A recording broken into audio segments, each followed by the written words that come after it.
Oke, coba bayangin ini. Ada perusahaan raksasa, General Electric, GE. Umurnya udah lebih dari 130 tahun. Ikon industri banget kan? Ikon Amerika ya? Betul. Tiba-tiba mereka bilang, ini, kami buka semua paten kami. Silakan dipakai. Gila ya? Gila kan? Rasanya kayak Coca-Cola tiba-tiba bagiin resep rahasianya gitu. Tapi ternyata ada alasannya loh. Mereka sadar di luar sana itu ada jutaan orang pintar yang bisa bikin sesuatu yang baru dari teknologi mereka. Dan beneran kejadian. Beneran. Salah satu kolaborasinya kan sama Quirky itu. Oh ya, yang Aros itu ya. AC pinter. Nah, itu. Idenya datang dari konsultan IT umur 60-an. Sesuatu yang mungkin nggak pernah kepikiran sama insinyur GE sendiri. Hasilnya? Meledak. Meledak! 5 juta dolar cuma dari prapemesanan. Nah, ini dia yang bikin saya penasaran. Kisah ini kan bukan cuma soal produk sukses ya. Bukan? Ini menantang cara kita mikir soal inovasi. Jadi, pertanyaan besar kita kali ini dari sumber buku Inovasi Frugal, kenapa sih perusahaan segede GE Yang isinya ribuan orang jenius. malah ngerasa perlu cari temen di luar? Ini tanda putus asa atau justru strategi brilian? Menurut saya ini soal bertahan hidup.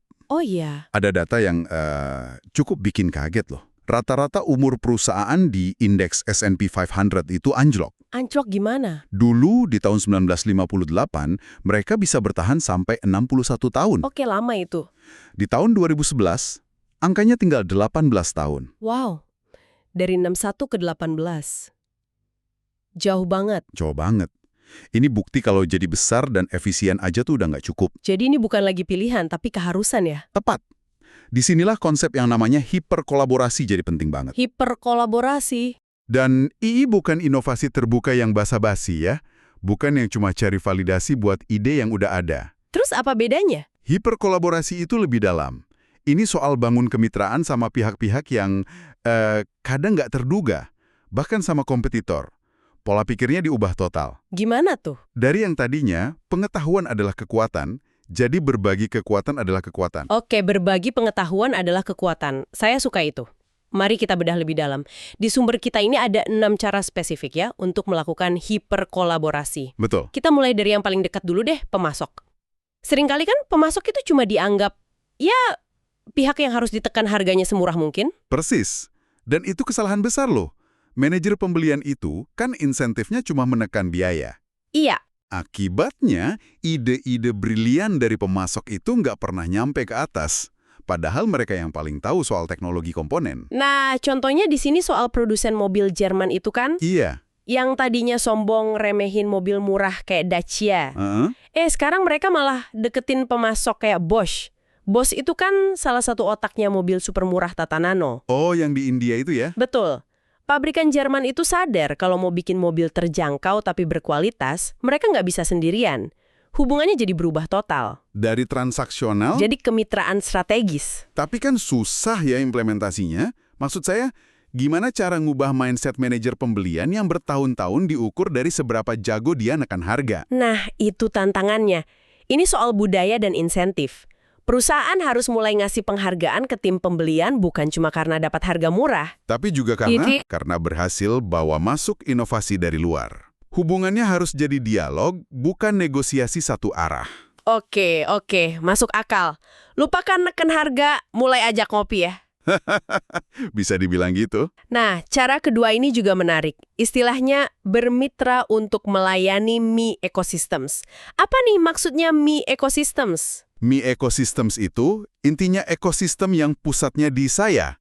Maksudnya pelanggan. Oke. Pelanggan sekarang kan nggak loyal buta sama satu merek.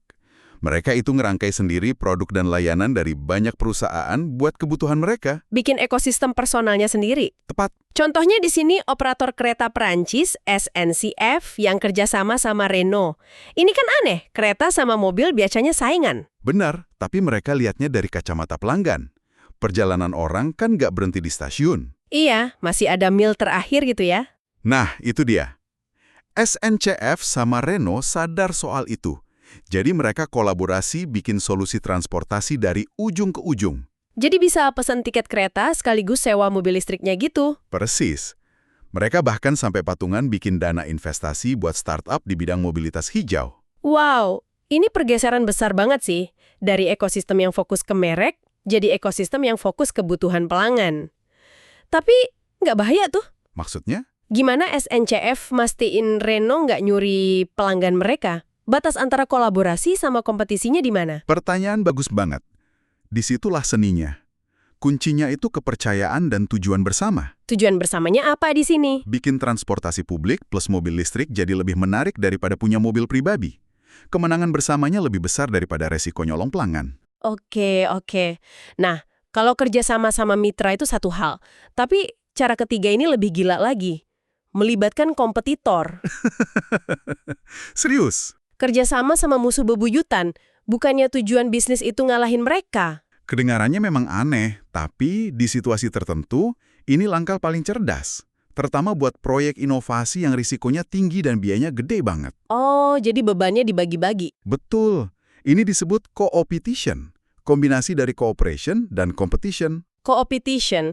Contohnya yang 8 produsen mobil Jepang itu ya? Tepat. Mereka semua kan kena tekanan regulasi emisi yang ketat. Oke. Daripada masing-masing riset mesin diesel baru yang mahal banget, mending mereka patungan bikin platform teknologi dasarnya dulu. Nah, setelah itu baru mereka saingan lagi. Persis. Mereka bersaing di cara mengemas teknologi itu ke mobil masing-masing. Kuncinya itu nemuin yang namanya BAG. Big Hairy Audacious Goal. Tujuan besar yang menantang dan gila. Haha, oke. Sebuah tujuan yang terlalu besar buat dipecahin sendirian. Kayak isu keberlanjutan atau standar industri baru. Tapi nggak takut rahasia dapurnya kebongkar? Risikonya ada. Makanya kerangka hukumnya harus jelas banget. Harus bisa misahin mana area prakompetitif, tempat mereka kolaborasi, sama area kompetitif. Butuh kedewasaan ya berarti? Banget. Visi jangka panjang dari pimpinannya. Oke, jadi setelah damai sama pemasok dan pesaing, cara keempat ini ngajak kita buat berbagi aset dan sumber daya. Bahkan, limbah. Iya, konsep sharing ekonomi ternyata nggak cuma buat konsumen. Di industri juga bisa. Contoh paling terkenalnya itu Kalundborg Industrial Eco Park di Denmark. Wah, ini luar biasa sih pas saya baca. Ada 9 perusahaan industrinya beda-beda, Tapi mereka nyambung. jadi pupuk. Ini benar-benar ngubah cara kita mandang limbah. Di sana tuh nggak ada limbah. Yang ada cuma produk sampingan. Yang belum ketemu gunanya aja. Dan praktek ini berhasil ngurangin emisi karbon mereka 240.000 ton per tahun. Tunggu, ini kan persis kayak ekosistem di alam ya? Nggak ada yang kebuang. Ada istilahnya nggak sih? Ada, namanya simbiosis industri. Simbiosis industri, keren. Di mana limbah satu perusahaan jadi harta karun buat perusahaan lain. Ini penerapan nyata ekonomi sirkular skala B2B. Tapi apa ini bisa diterapin di tempat lain? Bisa, meski nggak gampang. Syaratnya kedekatan geografis sama keragaman industri. Tantangannya lebih ke regulasi dan kemauan buat terbuka. Oke, sejauh ini kita ngomongin B2B. Cara kelima ini beda lagi, kerjasama sama sektor sosial dan publik. Bukannya tujuan mereka beda, satu cari untung, satu bantu orang. Dulu memang mikirnya gitu. Bisnis ya bisnis, sosial ya CSR. Pajak moral istilahnya. Nah, tapi sekarang perusahaan inovatif ngelihatnya beda. Masalah sosial itu justru peluang bisnis yang belum digarap. Contohnya American Express? Merek yang eksklusif banget. Tepat. Mereka malah bikin produk buat 70 juta warga Amerika yang nggak punya akses bank. Pasar yang raksasa. Pasar raksasa yang diabaikan. Mereka bikin kartu prabayar Bluebird, biayanya rendah banget. Nggak cuma jualan produk kan, tapi Enggak. Mereka kerja sama LSM buat ngasih edukasi keuangan, ngajarin nabung. jadi ini bukan filantropi, tapi model bisnis yang terintegrasi. Betul, ini namanya hybrid value chains. Tujuan bisnis sama tujuan sosial jalan bareng dan saling nguatin. Berbuat baik sekaligus untung. Keren. Nah, yang terakhir, cara keenam, yang nyambung lagi ke cerita GE di awal, melibatkan wirausahawan, peretas, dan penemu. Apa bedanya mereka sama tim R&D internal? Bedanya fundamental. Eksekutif di perusahaan besar itu cenderung jadi pakar solusi. Punya palu, semua masalah kelihatan kayak paku. Persis, mereka coba terapin solusi yang udah ada. Sebaliknya, wirausahawan itu pakar masalah. Pakar masalah? Mereka terobsesi sama satu masalah, Biasanya karena frustrasi pribadi dan bakal coba cara apapun buat nyelesainnya. Contoh Ford di sini konkret banget ya. Mereka mau bangkitin lagi semangat ala garasi Henry Ford. Dan yang mereka lakuin itu radikal. Mereka kerjasama sama tech shop, bengkel DIY buat umum. Terus? Ford bangun satu bengkel tech shop raksasa persis di sebelah pusat R&D global mereka. Insinyur Ford yang ngajuin paten dapat hadiah keanggotaan gratis di sana. Buat eksperimen di luar jam kerja. Apapun yang mereka suka. Hasilnya Pasti bagus. fenomenal. Jumlah ide paten dari karyawan naik lebih dari 100%. Intinya, Ford ini kayak nyewa rasa penasaran dan keberanian gagal dari para hobiis. Menanamkan lagi pola pikir pemula. Tepat. Semua prinsip ini kan hebat ya. Tapi gimana kalau dijalanin barengan? Kita lihat studi kasusnya deh, Accor Hotels. Mereka lagi dalam masalah besar kan waktu itu? Masalah eksistensial lebih tepatnya. Dihajar sama Airbnb sama Expedia. Dihajar dari dua sisi ya. Betul. CEO-nya sendiri bilang perusahaannya itu Kafkaes. Kafkaes. Labirin birokrasi yang lamban dan kaku. Deskripsi yang brutal buat perusahaan sendiri. Brutal. Terus gimana mereka keluar dari labirin itu? Langkahnya nggak biasa. Dia nggak bikin komite inovasi. Dia malah nunjuk orang ke posisi baru. Advokat kewirausahaan. Advokat kewirausahaan. Namanya Yves Lacheret. Tugasnya simple.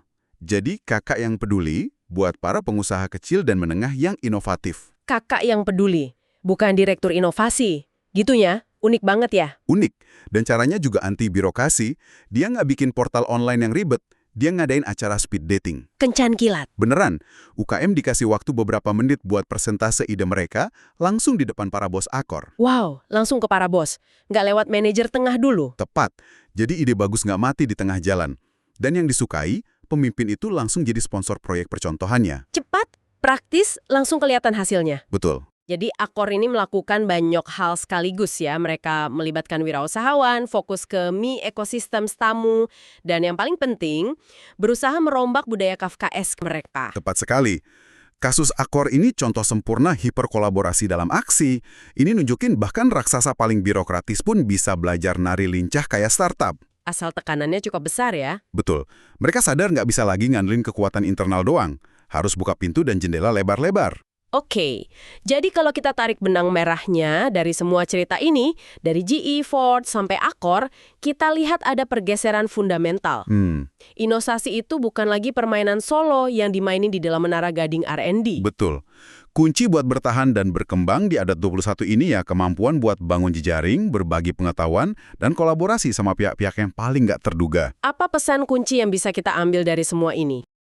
Kenapa? Atau gimana kalau? Nah, hiperkolaborasi ini, intinya, maksa organisasi buat kembali punya rasa ingin tahu. Maksa mereka buat belajar dari luar, dan yang paling penting, dengan rendah hati, ngaku kalau mereka nggak tahu segalanya. Jadi ini bukan cuma strategi bisnis. Ini resep untuk umur panjang. Sebuah resep untuk umur panjang. Saat Anda menutup diskusi kita kali ini, coba deh pikirkan ini. Di dalam industri atau pekerjaan Anda, siapa teman inovatif tak terduga yang selama ini Anda abaikan? Mungkin mereka itu pemasok yang harganya selalu Anda tekan, pesaing yang mati-matian Anda coba kalahkan, atau bahkan pelanggan yang cuma Anda lihat sebagai angka penjualan. Kolaborasi radikal apa yang sebenarnya bisa Anda mulai besok pagi?